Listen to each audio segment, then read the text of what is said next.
What's the one thing you'd say to your younger self before your first betrayal?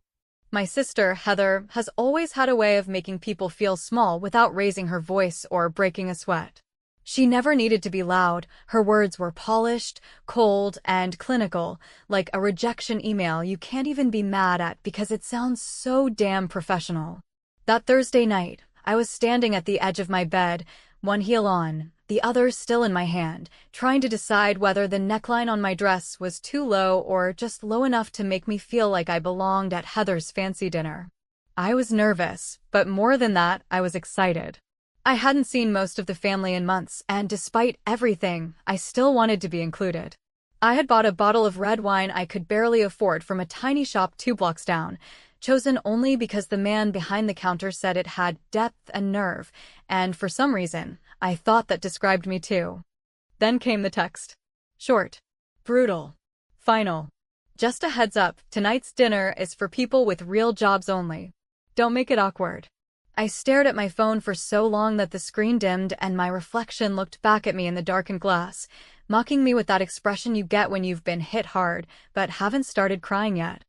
The thing about being a startup founder without investors, a team of two, and a monthly income that comes in waves, you learn to live in the gray space between broke and breakthrough. For the past 2 years, I had been building a platform called Patchwork, meant to connect freelancers with emergency gigs, hourly contracts, same-day pay, no bull. Nothing glamorous, but something real, something needed. I poured every hour I had into it, working nights at a bar to scrape together enough to pay our server bills and keep Devin, my only developer and my best friend from college, from jumping ship. But to Heather and to most of my family, what I did wasn't real. I didn't have health benefits or a 401k. I didn't sit at a desk in an office that smelled like Keurig pods and entitlement. So, to them, I didn't count. I sat down on my apartment floor, the same way I had every night that week, because I still hadn't bought a damn dining table.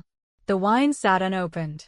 I microwaved a bowl of the cheapest noodles I could find at the corner store and ate with a plastic fork that had survived 3 dishwasher cycles by sheer miracle. Outside, the sun was setting, turning the sky over the building tops a deep pinkish orange, but all I saw was that stupid text. Don't make it awkward. You ever have someone try to erase you from a moment you were excited about? Ever been told you weren't worth the seat at the table, not directly, but with just enough plausible deniability that if you get mad, you end up looking like the dramatic one? That was me. That night. Sitting on a floor, dressed too nicely to be alone, thinking maybe, just maybe, I really was the joke in the family group chat. I must have scrolled through Instagram for an hour, watching the live stories of my sister's real job friends clinking glasses and smiling too hard, captions full of hashtags about boss women and networking queens, while I picked dried noodles off my dress. At some point, I shut it all off. I opened my laptop to check on our back-end metrics, just to feel like I still had control of something. We just closed a soft integration with a mid-size payroll company that Devin said could be big. I didn't want to hope too much. That's the thing with hope. It's beautiful until it's embarrassing. Sometime past midnight, after I brushed my teeth and finally gave in to the quiet, I checked my email one last time. I had 72 unread. Most were spam, job board alerts, marketing garbage. But then I saw it, an email with the subject line, "Congratulations, you've been selected." My first instinct? Scam. My second? Maybe something I forgot I applied to. But when I opened it, the words hit me like ice water. Congratulations, Cassandra Martin. You've been selected as one of Forbes 30 Under 30 in tech for 2025. I blinked. I actually laughed. Out loud. The kind of dry, confused laugh you make when the math doesn't add up and you're too tired to figure out if it's real or not. Then came the real shock. Attached, at the bottom of the email, was a photo, the cover, and my face was on it. Me, sitting at a coffee shop, hoodie on, laptop open, Devin blurred in the background, and the headline in bold, "The Patchwork Revolution, How One Woman is Rebuilding the Freelance World from the Bottom Up." I stared at it. I didn't move. I didn't breathe. It didn't make sense. We hadn't launched nationally yet. We hadn't even broken even. But apparently, the The quiet beta users, the sticky retention numbers, and the new partnership with that payroll company had caught someone's attention, someone with the right email domain. And then, as if the universe had a sense of humor after all, my phone lit up again. A number I didn't recognize. It rang twice, then again.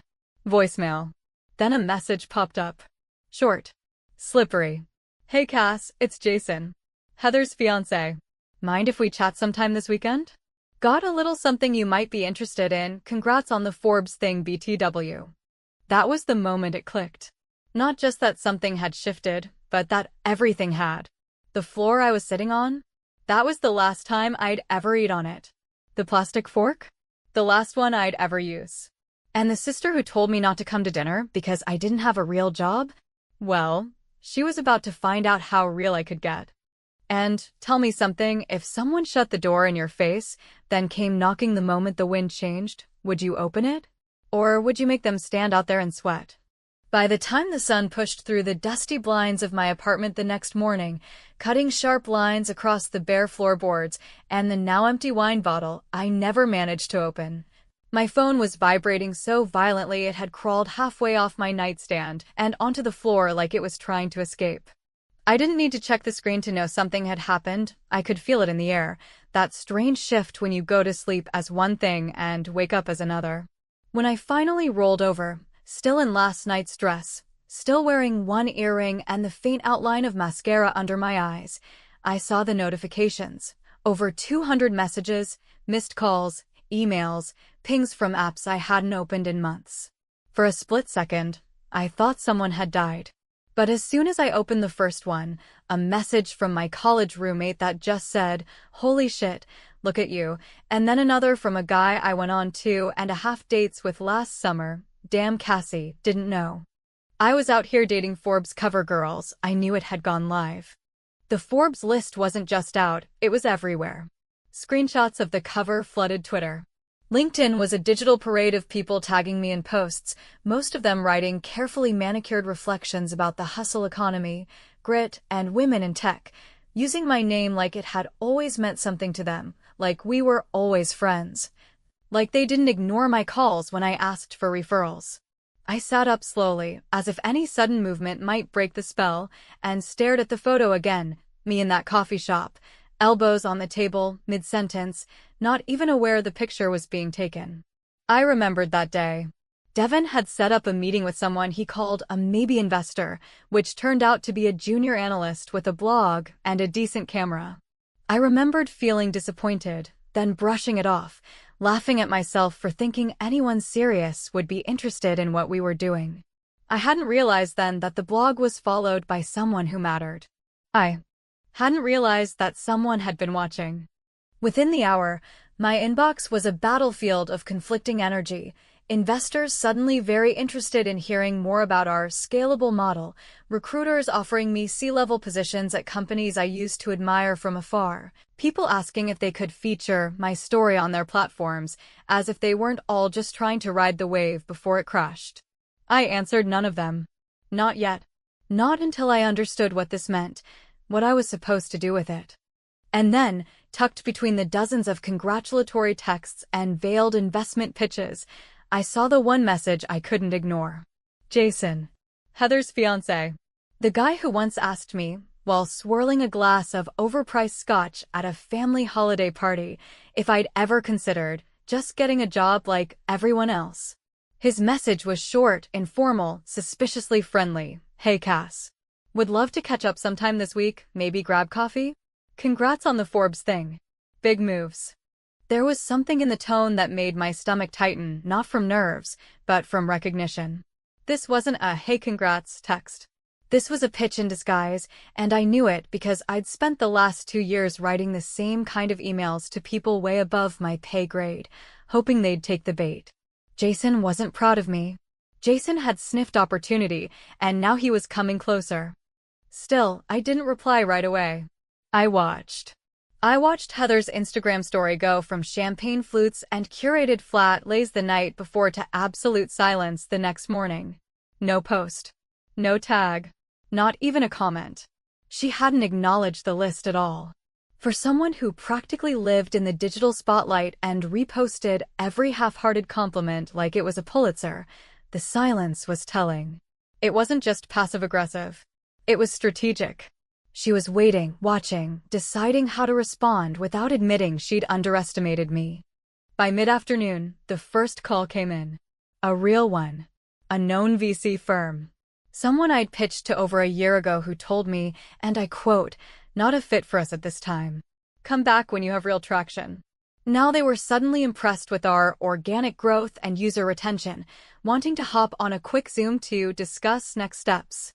I told them I was busy. I wasn't lying. That night, I stood in front of my bathroom mirror, brushing the tangles out of my hair, thinking about how quickly things change and how slowly people admit it. My sister hadn't called. Not once. No apology. No, I was wrong. Nothing. But Jason had sent another message. "Seriously, let's talk. I've got a project in the works that could use a sharp mind like yours. Just coffee, no pressure." That line, "a sharp mind like yours," made me laugh, not because it was flattering, but because it was so obviously rehearsed. Jason didn't think I had a sharp mind. Jason thought I had a growing bank account and media buzz, and those two things were as good as gold to a man like him. Still, I agreed. I didn't say yes outright. I didn't schedule anything. But I sent back one sentence, vague and just curious enough to invite more. "Sure, tell me more about what you're working on." That was all he needed. Within 5 minutes, I had a 3-paragraph explanation in my inbox about a new digital asset venture he was launching with 2 partners, something about secure crypto real estate tokens, honestly. It read like half nonsense and half SEC lawsuit waiting to happen. But what mattered wasn't the idea. It was that he thought I'd want in.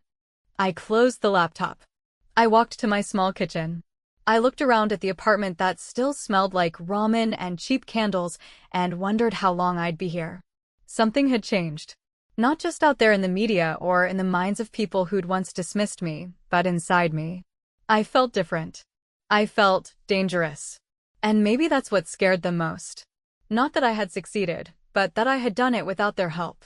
That I had quietly, patiently, persistently built something under their noses, and now they couldn't ignore me even if they tried. And still, deep down, one question kept buzzing in my head louder than all the congratulatory messages and backhanded compliments and sudden invitations to coffee. It was the question I couldn't shake. What does a man like Jason offer a woman like me, unless he's afraid I might become someone he can't control? And if that's true, what exactly does he want me to invest in? The pitch or the lie behind it? By the time I walked into the cafe where Jason suggested we meet, one of those hypermodern places with concrete walls, Edison bulbs, and a chalkboard menu full of overpriced pour-over coffee and hand-rolled vegan pastries. I had already spent 3 full days preparing for that conversation, not by researching whatever phantom venture he was pushing, but by mentally cataloging every moment over the past 5 years where I had been underestimated, passed over, or politely ignored in favor of someone shinier, smoother, and with a business card that didn't feel like a punchline. I knew Jason well enough to understand that he wasn't meeting with me because he respected what I'd built. He was showing up because I had become temporarily useful, and men like him were experts at sniffing out momentum. Especially when it came from women they'd never expected to make it to the other side of the glass. He was already seated when I arrived, his jacket draped casually over the back of the chair, 2 phones on the table like twin trophies of productivity. And that smug half-smile he wore when he thought he was about to close a deal with someone too naive to ask the right questions. He stood as I approached, arms out in a way that suggested friendliness, but when he hugged me, it felt more like a performance for anyone who might be watching, the kind of calculated charm that comes not from affection but from strategy. He offered to get my drink, insisted, actually, as if generosity would grease the wheels of my interest, and by the time he returned with 2 artisanal cappuccinos and some almond flour muffin I didn't ask for, I could already see the pitch building behind his eyes, waiting for its cue.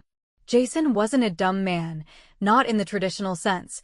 He had the kind of intelligence that flourished in corporate environments, sharp, adaptable, and always half a step away from being unethical if the paperwork looked clean. He leaned back, legs crossed, eyes locked onto mine like we were equals, like we had always been equals, and he began by complimenting the Forbes article, calling it long overdue, saying he knew you were cooking something big, which was, of course, a lie. Because the last time I saw him at a family barbecue, he literally asked me if I was still playing with that little app idea. Once the flattery wore off, and it didn't take long, he eased into the actual reason he was there. He spoke in long, confident sentences about blockchain integration and untapped markets, about liquidity events and decentralized equity models, throwing around just enough jargon to sound cutting edge without ever actually explaining anything substantial. It was the kind of pitch designed to confuse just enough to intimidate, with phrases like, "We're early stage but high conviction and this space is about to explode." I let him talk, nodding at all the right moments, sipping my coffee like I wasn't already building 100 questions in my head, watching for the exact moment he would try to slide the ask across the table. And there it was. Smooth as butter, he shifted tone and said, "I know you've probably got people lining up to throw checks your way right now, and that's great. I'm happy for you, really, but I thought this could be a cool opportunity for you to diversify a bit." Ground floor. Friends and family round. No pressure, of course. The word diversify hung in the air like smoke. What he really meant was, now that you're someone, I need your name and your money on my project before it sinks. I didn't smile. I didn't flinch. I simply asked, "And how much are you trying to raise?" He leaned in, conspiratorial, like we were co-conspirators rather than a woman he once mocked and a man trying to salvage his ego with other people's capital. "We're looking at somewhere between 200 to 350, depending on how we structure it. But for you? I'd carve out a sweet spot, say, 50, maybe 75 grand. Early equity, preferential terms, back-end kicker. You'd be our tech face, our narrative. Our narrative." I looked down at the muffin, untouched, and realized this was it. This was the full circle moment, the exact kind of scenario that made people say things like, "Revenge is best served cold." But I wasn't interested in revenge in the traditional sense. I wasn't going to yell or shame him, or send a snarky text to Heather just to stir the pot. No, I wanted something quieter, more precise. I wanted him to know, with absolute certainty, that I knew exactly what game he was playing and that I was no longer the pawn. So I leaned forward, matching his energy, and said something I knew would send the right message while giving him exactly what he wanted, just not how he expected it. "You know what, Jason? This sounds intriguing. But if we're gonna do this, it stays between us. Heather doesn't need to be in the loop, not until it's finalized. Let's just say she hasn't exactly been supportive of my career path. Might be better for everyone if we keep it clean." He nodded so fast I could practically hear the wheels turning. He thought he'd won. He thought I was keeping it a secret because I was still ashamed of being excluded, still insecure, still trying to prove something. He didn't know that I was laying down the first move in a game he didn't even realize had already started. When we stood to leave, he offered to walk me to my car. I declined, politely but firmly, and when he asked if we could touch base later that week, I told him I'd check my schedule. He was too busy patting himself on the back to see the trap closing around him, too convinced of his charm to consider that maybe, just maybe, I had invited the wolf in on purpose. As I walked away, the late afternoon sun casting long shadows across the sidewalk, I pulled out my phone and opened a blank note. I started typing, slowly, deliberately, outlining every red flag in Jason's pitch, every financial hole he'd glossed over, every liability disguised as opportunity. I wasn't sure yet what I'd do with it, send it to his firm, leak it anonymously, leave it buried until the perfect moment. But I knew one thing for certain. He thought he had just recruited me. He had no idea I was already building the stage for his downfall.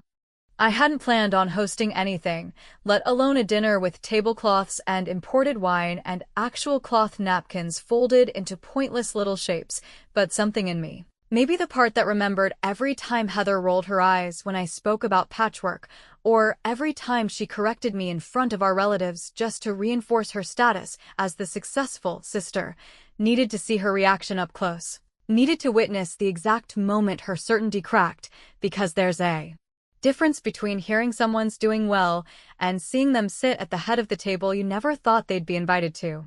So I picked a rooftop venue in Midtown, not obscenely fancy, but exclusive enough to require a reservation 2 weeks in advance, and I called in a favor from someone who owed me one from the early patchwork days. He pulled strings, arranged a private section, and ensured our party of 10 would be seated with views of the skyline, and just enough attention from the waitstaff to make it all feel deliberate without being obvious.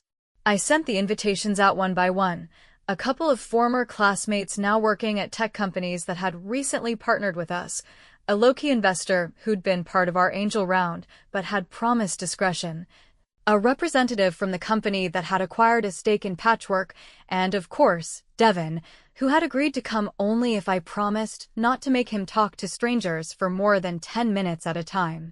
And then, almost as an afterthought, I sent the text to Heather, hosting a little dinner Thursday. Nothing big. You and Jason should come. I didn't get a response for 6 hours. When I finally did, it was just one word, okay. No emoji. No smile. No question. That was how I knew she'd Googled the restaurant the second she saw the invite, that she'd seen the guest list through one of her LinkedIn spy accounts, and that she was already rehearsing what to wear and how to enter the room without letting her expression betray the knot forming in her stomach. The night of the dinner, I arrived 20 minutes early, not because I was nervous, but because I wanted to watch them arrive. I wore a fitted black dress, not flashy, not desperate, but elegant in a way that said I knew exactly who I was and had stopped asking for approval a long time ago. The guests arrived slowly, mingling, exchanging handshakes and nods, and for once, no one asked me what I did or how I paid rent. They already knew. That's the power of a magazine cover, whether it reflects the truth or not. People treat it like gospel. Heather and Jason walked in just as the waiter poured the second round of wine, and from the moment she crossed the threshold, I saw it, the calculation behind her eyes, the polite smile that didn't quite reach the edges of her face, the barely concealed need to reclaim the upper hand. She greeted me like everything was fine, said my name like it was a question she already knew the answer to, and slipped into her seat next to Jason, who, by contrast, looked entirely too comfortable.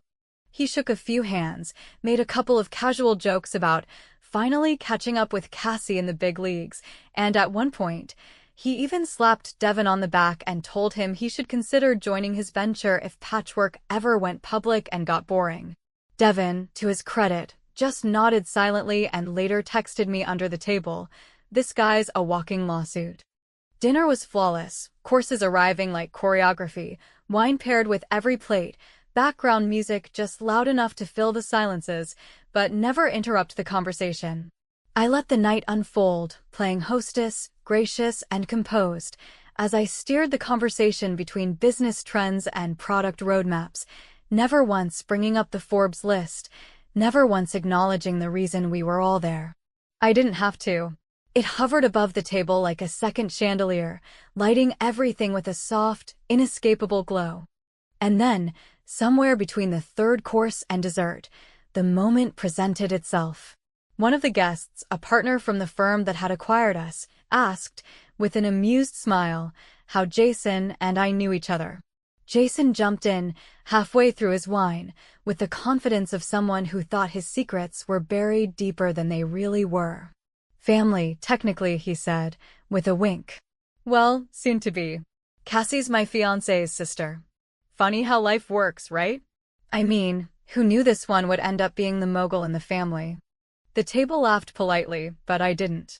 I smiled slowly, tightly, and tilted my head, pretending to consider his words carefully before saying, "Speaking of funny, Jason and I actually had coffee the other day. He pitched me on a new venture he's launching. Wanted me to come in on the friends and family round." Silence isn't always loud, but this one was. You could hear the sound of forks pausing midair, the invisible weight of curiosity hanging over the table. Heather froze, just for a second, her lips parting ever so slightly, but no words came out. Jason's face twitched almost imperceptibly, but enough for me to catch it, and then he laughed, too loud, too quick. Yeah, that. Totally informal. Just floating ideas. You know how it is, Cassie's brilliant, and I figured, why not pick her brain, right? But it was too late. The damage had already been done, not because I had exposed him, but because I had chosen to do it publicly, in front of people who mattered to both of us, in a setting where the balance of power had quietly shifted in my favor. I didn't have to say anything cruel. I didn't even have to lie. I just let the truth sit there, like an uninvited guest at a dinner party, staring down everyone who had once doubted whether I belonged. As dessert arrived, something overly complicated with 5 ingredients I couldn't pronounce, I raised my glass and offered a toast. To real jobs, I said, letting the words hang just long enough before I added, and real money. Some people laughed. Heather didn't. Jason tried to laugh, but it came out hollow, like a man realizing too late that the deal he thought he was closing had already been sold to someone else. He didn't speak much after that. Neither did Heather. But their silence was louder than any toast I could have made, because it wasn't just embarrassment, it was fear. The realization that the roles had changed. That I had stopped asking to be included and started deciding who gets a seat. And maybe the cruelest part, the most satisfying part, was that I hadn't taken anything from them. I had simply let them see what they'd thrown away. 2 days after the dinner, just as the initial thrill of what I'd done began to cool into a quiet, private satisfaction, the kind that doesn't require applause or validation, only the knowledge that you finally walked into the room people swore you'd never reach. I heard a knock at my door that didn't sound like any delivery or neighborly favor. It came in 3 soft, uneven raps, the kind that suggest hesitation rather than urgency, and when I opened it, there stood Heather, with no makeup on her face, her hair pulled back into a loose, unbrushed knot, and a duffel bag at her feet that told me this visit wasn't about reconciling or apologizing, it was about survival. For a full 5 seconds, we just stared at each other, neither of us saying anything, because words, at that point, felt redundant. We both knew this moment was inevitable, though neither of us could have predicted how or when it would come. She looked different, not just tired, though she was clearly exhausted, but stripped of the carefully constructed identity she wore like armor in every family gathering, office photo, or birthday toast. Gone was the polished, passive-aggressive sister who always made sure I knew I was falling short, and in her place was someone I almost didn't recognize, a woman who had been burned by the very world she had always believed she could control. I stepped aside without saying anything, motioning her in with a tilt of my head, and she walked slowly across the living room floor, her eyes scanning the space, like she was trying to understand how someone like me, someone she deemed unserious and disposable, had built a life sturdy enough to hold her in her moment of collapse. She didn't ask to sit. She didn't offer a fake smile. She simply lowered herself onto the floor next to my small, reclaimed wood coffee table, pulled her knees to her chest, and exhaled like someone who had finally stopped pretending. I didn't ask why she was there. I didn't need to. But eventually, she spoke, and what came out wasn't dramatic or rehearsed. It wasn't even angry. It was just raw. "Jason's gone," she said quietly, without embellishment or self-pity. "He emptied one of our shared accounts. My firm's auditing the expense reports because he used a company credit card for something tied to the pitch he gave you." I didn't know. I swear, Cass, I didn't know. And even though part of me had waited a lifetime to hear her admit that she wasn't infallible, that her perfect world was more fragile than she let on, I didn't gloat. I didn't smirk. I didn't say "I told you so," even though I could have. Because in that moment, what I saw wasn't a sister who had wronged me, but a woman who had built her life on a house of glass and was only now realizing that glass doesn't bend, it breaks. She leaned her head back against the wall, blinking rapidly like someone trying to hold their dignity together with nothing but force of will, and then she said something I never thought I'd hear from her. "I thought keeping you out was protecting something. The image. The idea that I had it figured out. But you were building something real the whole time, and I was too proud to see it. Or maybe too scared you'd pass me." I didn't respond right away. I sat across from her, cross-legged like we were 2 kids again hiding in the closet during thunderstorms, and I realized that no matter how much success I had, no matter how many people finally believed in me, There would always be a part of me that ached for this exact moment, not for revenge, but for recognition. Not for dominance, but for understanding. And yet, even as the silence stretched between us like a wire pulled tight, I couldn't shake the knowledge that her collapse didn't just come from Jason's betrayal. It came from a life lived too close to the edge of performance, where love was currency. Respect was conditional, and identity was something shaped by the approval of others rather than the integrity of your own choices. Heather hadn't just lost a man or a job, she had lost the illusion that she could control how people saw her, and when that illusion shattered, the only place left to turn was the person she'd spent the last decade dismissing. We stayed on the floor for what felt like an hour, sharing cheap takeout I'd ordered out of instinct more than hospitality, passing the containers back and forth like some strange sacrament between estranged blood. Neither of us cried. Neither of us apologized outright. But in the quiet, in the absence of all the noise and posturing, something old and broken began to shift, just slightly. At one point, she glanced around the apartment again, her eyes catching the framed magazine cover I had leaned against the far shelf, but never bothered to hang.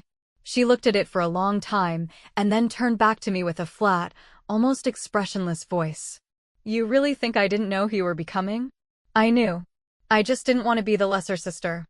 The honesty of it hit harder than any insult she'd ever thrown my way, not because it was cruel, but because it was true, and somewhere, I think we both knew that the wound between us hadn't been entirely one-sided. I hadn't always made it easy to let her in. I had resented her success long before she dismissed mine. We were raised to compete, to measure love by who was ahead, and it took one of us falling completely apart for the race to finally end.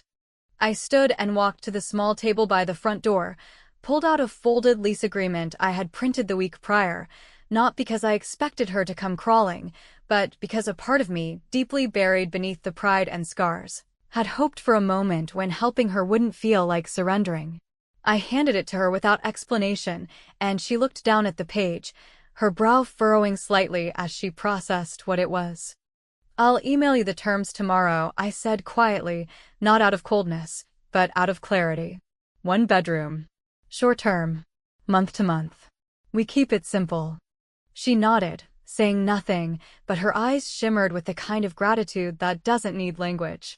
And in that moment, we weren't enemies or rivals or sisters on opposite ends of a social hierarchy. We were just two women who had learned, too late, that winning isn't always about being on top. Sometimes it's about knowing when to offer your floor to someone who once denied you a seat at their table. But as I closed the door that night and stood alone in the hallway, staring at the place where her duffel bag had left a scuff mark on the wood, I couldn't stop the questions from rising like smoke in my mind. Had she come because she finally saw me, or because she had nowhere else left to go? Did Jason betray her because he was a predator, or because she built a life with someone who was only ever drawn to mirrors of himself? And more pressingly, was letting her in again a step toward healing, or just the next chapter in a cycle we never learned how to break? I didn't have the answers. All I knew was this: everything starts on the floor. Rock bottom. Cheap noodles. Quiet humiliation. And sometimes, when the world flips upside down, that same floor becomes the place where people find their way back to each other. Or at least, where they try. Whether we stayed there or rose from it together, only time would tell.